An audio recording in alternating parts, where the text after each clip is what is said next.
عمران خان کی جنس سے نہیں ہے، ان جیسا نہیں ہے، کیونکہ اس نے کوئی کارخانے نہیں لگائے، کوئی فیکٹری نہیں لگائی، کوئی اسٹیل مل نہیں لگائی، کوئی شوگر مل نہیں لگائی، کوئی بینک بیلنس نہیں بنایا. اس نے اسپتال بنائے، تعلیمی ادارے بنائے، وہ بھی ان کی آنکھوں میں کٹکتے ہیں کانٹے کی طرح اور گلے میں ہڈی کی طرح پھنسے ہوئے ہیں، وہ بھی برداشت نہیں کرتے. کہتے ہیں وہ بھی ہم جو القادہ یونیورسٹی اپنے کنٹرول میں لے رہے ہیں، قبضے میں لے رہے ہیں. دیکھیں آپ کا سامنا ایسے حکمرانوں کے ساتھ ہے جن کے وہاں میں جڑیں نہیں ہیں، کمزور ہیں.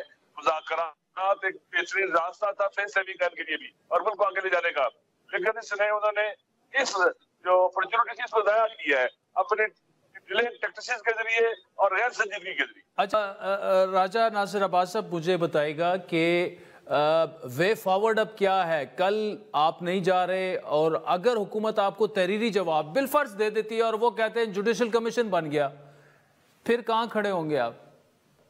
بات سنیں، انہیں جب کہا گیا ہماری ملاقات خان صاحب کے ساتھ کرائی نہیں دے، بات چیت کریں، ہمیں پہلے بتانا چاہیے تھا، دینی چاہیے تھی، لیکن انہوں نے کچھ بھی ہمیں نہیں دیا. پھر بتا رہا انتظار کیا لاسٹ دن کا. اب دیکھیں نا بھائی اہم ٹائم بہت اہم ہے پاکستان کی، ان کو دیکھنا چاہیے، سنجیدگی کے ساتھ آگے بڑھنا چاہیے. اور حکومت کی ذمہ داری ہے مذاکرات کرنا، حکومت کی ذمہ داری ہے ملک کو پرامن سے نکالنے کے لیے اقدام کرنا. افسوس کے ساتھ کرنا پڑتا ہے کہ پاکستان کے حکمران ارریلیونٹ ہیں، ہر لحاظ سے ان کو تباہ و برباد کر رہے ہیں اور ہمارا وطن ان کے ہاتھوں میں پھنسا ہوا ہے اور انٹیجیبل ہے، کیا کہتے ہیں کہ اہلیت نہیں رکھتے، کمپیٹنٹ ہیں اور آزمائے ہوئے لوگ ہیں اور عقلمند لوگ اسٹریٹجک تھنکنگ رکھتے ہیں، وہ کبھی بھی فیلئر کو انفورس نہیں کرتے. یہ ناکام لوگوں کو دوبارہ مسلط کیا گیا ہے، لگتا ہے پاکستان سے اور پاکستان کے عوام سے انتقام لیا گیا. علامہ صاحب میں اپنا سوال دہراؤں گا، اگر کل تحریری طور پر حکومت آپ کو جواب دے دیتی ہے، سادہ سا سوال ہے، آپ کے 2 بنیادی مطالبات ہیں جوڈیشل کمیشن کے، اگر وہ مان لیے جاتے ہیں اس کے بعد بھی آپ نہیں بیٹھیں گے حکومت کے ساتھ مذاکرات آگے نہیں جائیں گے؟ یہ خان صاحب پر ڈیپینڈ کرتے ہیں. خان صاحب نے جی مذاکرات کو ختم کرنے کا اعلان کیا تھا نیگیٹو رویے کی وجہ سے اور ان کے کیا اسے کہتے ہیں کہ انتہائی کمزور سٹینڈ لینے کی وجہ سے، یعنی بالکل جیسے نہیں ہوتا پیرالائز ہوتا ہے، بالکل جو اپنے آپ کو بیچارہ بنا ہوا ہوتا ہے. ایسے لوگ اپنی پاور کو بھی یوز نہیں کر پا رہے ہیں. کیوں کر سکتے ہیں؟ ان کے پاس پاور ہے لیکن پاور کہاں استعمال ہو رہی ہے؟ لوگوں کے گھروں میں گھسنے کے لیے، لوگوں کے اوپر جاتی ظلم کرنے کے لیے، لوگوں کو اٹھانے کے لیے، نہ مسائل اور مشکلات حل کرنے کے لیے. عوام نے دیکھ لیا، پاکستان کے عوام نے دیکھا ہے کہ کتنے غیر سنجیدہ لوگ ہیں اور کس حد تک یہ لاپرواہ بھی ہے پاکستان کے قومی مفادات اور قومی. صاحب آخری سوال آپ سے کہ اپوزیشن کا گرینڈ الائنس بنانے کی باتیں ہو رہی ہیں، آپ کے پاس شاہد حقان اور مصطفیٰ نواز کھوکھر وغیرہ بھی جو ہیں شامل ہو چکے ہیں، لیکن اپوزیشن کی ایک بڑی سیاسی جماعت مولانا فضل الرحمان شامل ہونے کے لیے تیار نہیں ہے، وہ پی ٹی آئی پر ٹرسٹ کرنے کے لیے نہیں تیار. ان کے بقول صبح یہ لوگ ایک بات کرتے ہیں، شام کو دوسری بات کرتے ہیں. کیا مولانا صاحب مان جائیں گے اور مولانا صاحب یہ بات کیوں کر رہے ہیں؟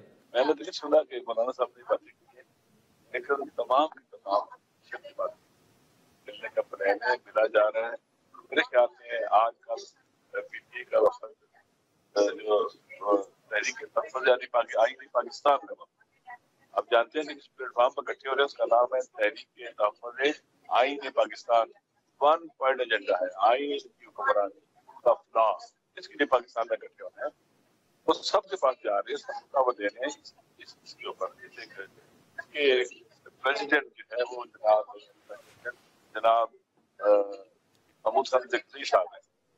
تو انشاءاللہ مجھے امید ہے کہ اپوزیشن پارٹی کو ایک اکٹھا ہونے میں کسی قسم کی ہیزیٹیشن نہیں ہوگی، نہیں کریں گے، پریشانی نہیں ہوگی اور اس میں آگے بڑھا جا سکتا ہے. علامہ ناصر عباس صاحب بہت بہت شکریہ. ناظرین وقت تو چاہتا ہے ایک بریک کا، جس کے بعد آپ سے دوبارہ ملاقات ہوگی.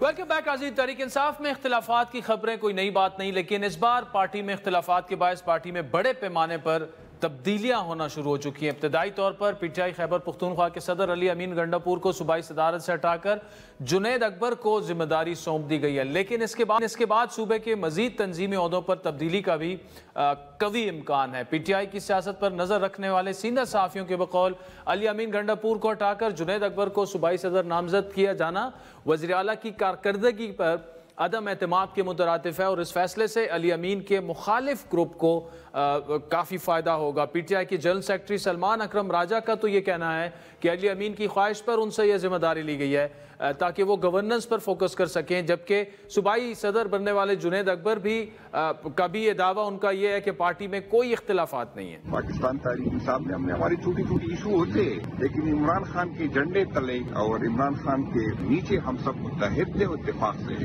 تو یہ غلط فہمی میں نہ رہے کہ ہمارے کوئی اختلاف ہے یا ہمارے کوئی درمیان میں کوئی جھگڑا ہے۔ چھوٹی چھوٹی ایشو پہ اختلاف ہوتا ہے اور یہ جمہوریت کا حسن ہے۔ جنید اکبر اب تو پارٹی میں کسی بھی قسم کے اختلافات کی تردید کر رہے ہیں، لیکن 15 جنوری یعنی آج سے 12 دن پہلے اپنے ایکس اکاؤنٹ سے انہوں نے ایک پوسٹ میں لکھا تھا کہ آج مجھے اور عاطف خان کو عمران خان صاحب سے ملاقات کے لیے بلایا گیا، لیکن معلوم نہیں کہ اپنوں کی مہربانی تھی کہ مخالفین کی کہ 3 گھنٹے انتظار کروانے کے بعد بھی ان کی ملاقات نہیں کروائی گئی۔ جنید اکبر کی طرف سے پارٹی رہنماؤں پر تنقید کا سلسلہ بھی پرانا ہے۔ 28 جون 2024 کو انہوں نے سوشل میڈیا پر ایک پوسٹ میں لکھا تھا کہ مخصوص لوگ خان صاحب سے ملنے جاتے ہیں لیکن ہمیں ملنے نہیں دیا جا رہا، ان لوگوں کے ایک دوسرے کے ساتھ مفادات وابستہ ہیں اور نہ میری عمران خان تک کوئی رسائی نہیں ہے، اس لیے میں کور کمیٹی سے مستعفی ہوتا ہوں۔ جنید اکبر کی اس ٹویٹ کے تقریباً 2 ماہ بعد پختونخوا کے وزیر مواصلات شکیل خان مستعفی ہوئے اور ان کی اپنی ہی صوبائی حکومت کی جانب سے شکیل خان پر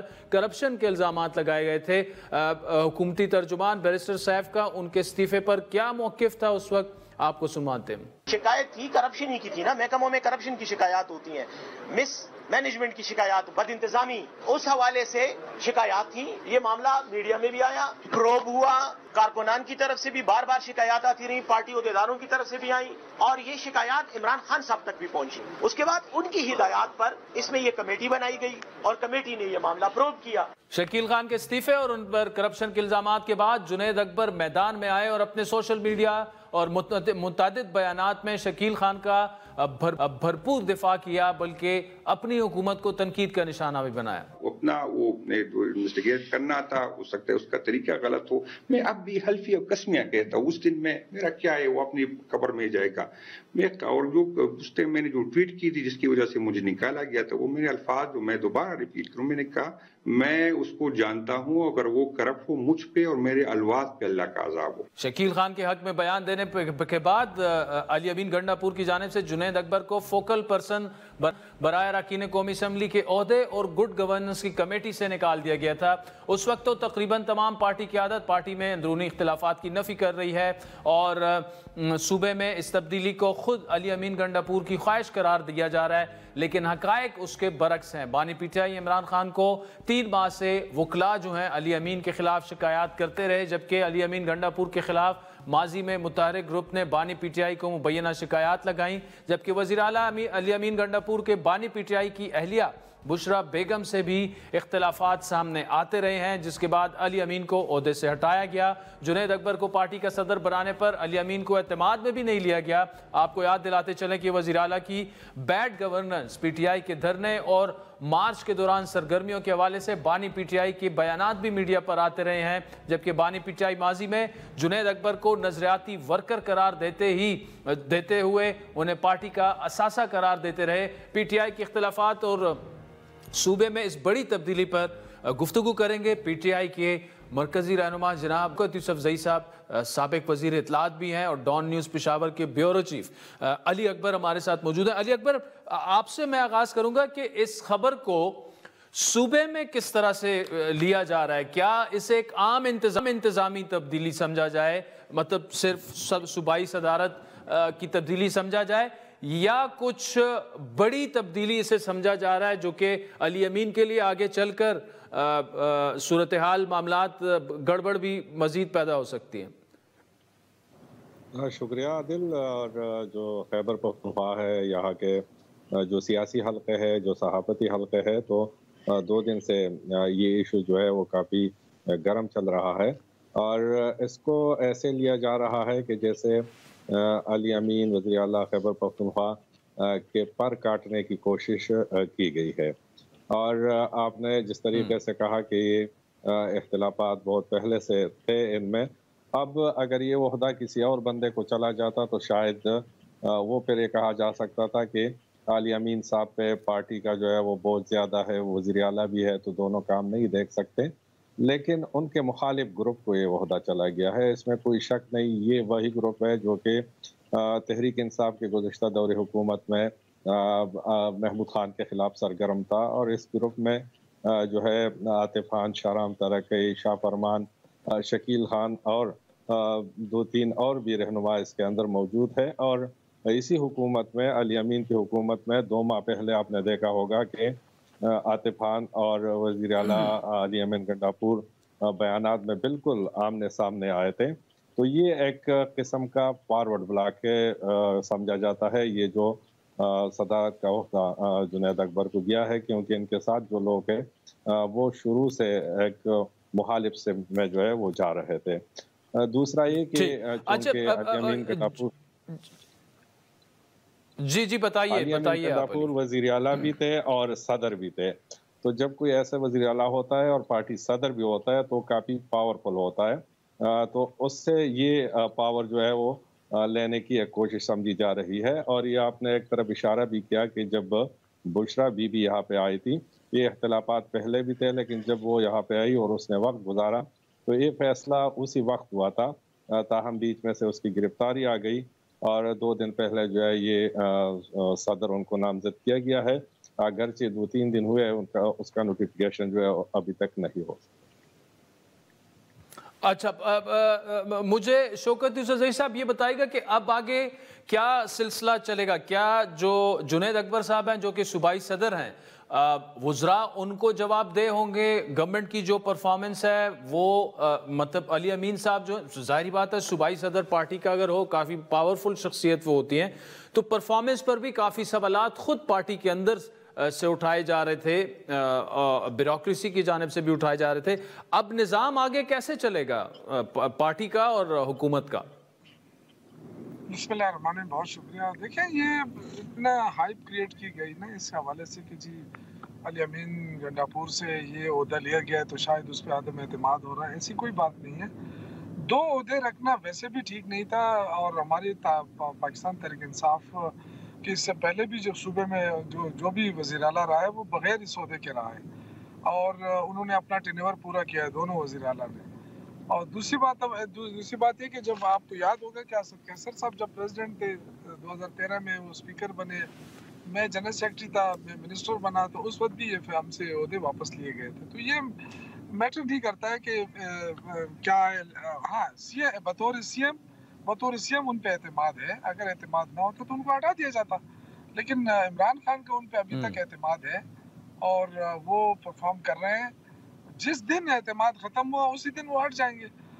یہ کہنا کہ جی وہ بالکل جو ہے نا اب جو صوبائی صدارت سے ہٹ گئے تو ایک پیرالل گروپ بن جائے گا، ایسی کوئی بات نہیں ہے۔ پاکستان تحریک انصاف میں کوئی بھی گروپ نہیں بن سکتا، اگر کوئی گروپ بنے گا بھی تو وہ عمران خان اس کو نہیں چھوڑے گا اور نہ ہی اس کو انکریج کیا جا سکتا ہے۔ تو یہ بات ٹھیک ہے کہ اختلافات تھے، لیکن اس کا ہرگز یہ مطلب نہیں کہ ان کے اختلافات کی بنیاد پر جنید اکبر کو لایا گیا ہے۔ وہ ایک دیکھیں میں شوکت یوسفزئی صاحب آپ کو 20-25 سالوں سے ہم جانتے ہیں، آپ کو یہ بھی پتہ ہے اختلافات تھے بھی، شہرام کو صوبائی ٹکٹ نہ دینا، آپ کو پشاور کی بجائے شانگلہ سے الیکشن لڑوانا، 2-3 اور آپ کے ایسے لوگ ہارے ہیں جو کہا یہ جاتا ہے آپ کے اپنے لوگوں کی طرف سے کہ وہ ہروائے گئے۔ تو جو آپ لوگوں سے کیا یہ جو آپ جیسے لوگوں سے زیادتیاں ہوئی ہیں، جنید اکبر صاحب اس کا ازالہ کریں گے؟ نہیں، ہم تو کبھی بھی جنید اکبر صاحب کو یہ مشورہ نہیں دیں گے کہ وہ اس طرح کوئی کارروائی کریں یا اس طرح سوچے بھی، اس لیے کہ ہمارے ساتھ جو کچھ ہوا ٹھیک ہے، نو ایشو۔ یہ تو دیکھیں نا، ہم سے کہ عمران خان کے ساتھ جو کچھ ہے اس سے زیادہ تو ہمارے ساتھ نہیں ہوا ہے۔ عمران خان تو ابھی بھی 2 سال جیل میں ہے، ہمارے کیا ہوا ہے، یہ کوئی بات نہیں۔ اگر ہم اسمبلی میں نہیں پہنچے تو اس سے کوئی فرق نہیں پڑتا۔ پارٹی کی حکومت صوبے میں ہم پوری کوشش کر رہے ہیں، آپ کو پتہ ہے کہ ہمارے بھی بہت سارے تحفظات اور ہر ورکر کے ہوتے ہیں، لیکن ہم نے کبھی بھی اس باڑے نہیں آنے دیا، اور الحمدللہ اپنی پارٹی کے ساتھ کھڑے ہیں بغیر کسی عہدے کے، بغیر کسی لالچ کے۔ آج بھی میں کہتا ہوں مجھے کوئی عہدہ نہیں چاہیے، نہ لوں گا انشاءاللہ، لیکن یہ کہ صرف پارٹی کے ساتھ کھڑے ہیں۔ میں ایکسپیکٹ کرتا ہوں، جنید صاحب سے میری بات ہوئی ہے